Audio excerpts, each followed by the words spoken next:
Steam has a problem, and that is a lot of games are terrible, lazy wastes of time, and maybe we found the most terrible, most lazy. Or not. This is up to you, audience. So there's something on Steam called Asset Flip Simulator.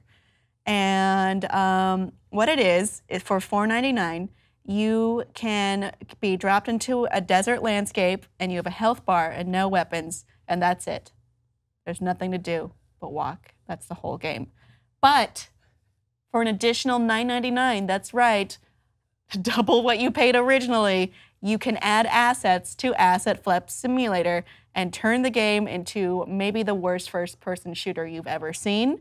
And then there's other DLCs that have donations of $1 and $5 to make it better, but it's still overall pretty bad. This is an art installation. Just like the other one. This is just like the other thing, if you watch the other video about Francine.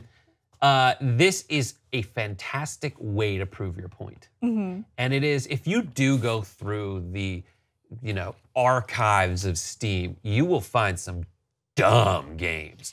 Yeah, they've cleared out a lot of them, but it's still a problem.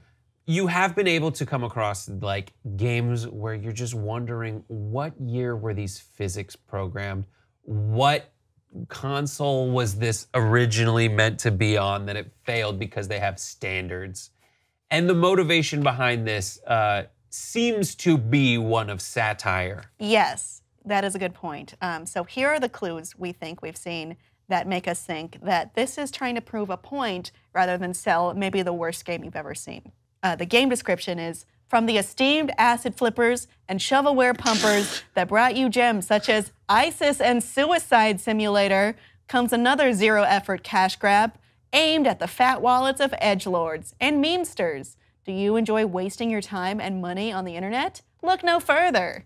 Love it. So this game was created or developed in sarcastic quotes, by a bunch of dudes. It's stylized a certain way, and published by Arcane. That describes most video game companies. Bunch of dudes. Yeah, I would agree with you on that. And they were asked a question on the board about this game.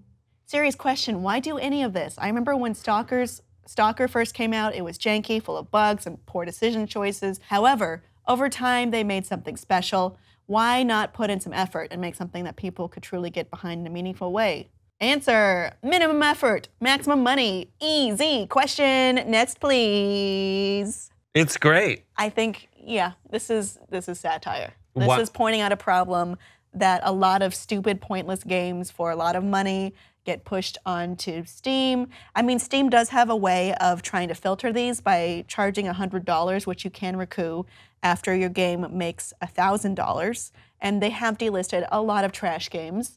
But I like that the point that they're making here, which is, this is stupid. Get rid of these. Right. It is just, they've realized that too many people were just acquiring engines, painting them, and trying to sell the same thing. If you watch different playthroughs or reviews of these trash games, particularly from Jim Sterling, he will show that, yeah, a lot of these assets are just free, open source stuff. Right. They just slapped it all together. They didn't do any real work. Nothing's creative. Nothing's unique. Nothing has any whiff of effort. Have you seen, there's a couple aggregated montages of Disney movies where the same dance moves, like the animated Disney movies, like the Aristocats and Robin Hood. Yeah. It's all the same. There's a lot of run over. Aristocats, Robin Hood, Jungle Book. Right. All around that era, there's a lot of reused animation. Even Beauty and the Beast has animation from Sleeping Beauty.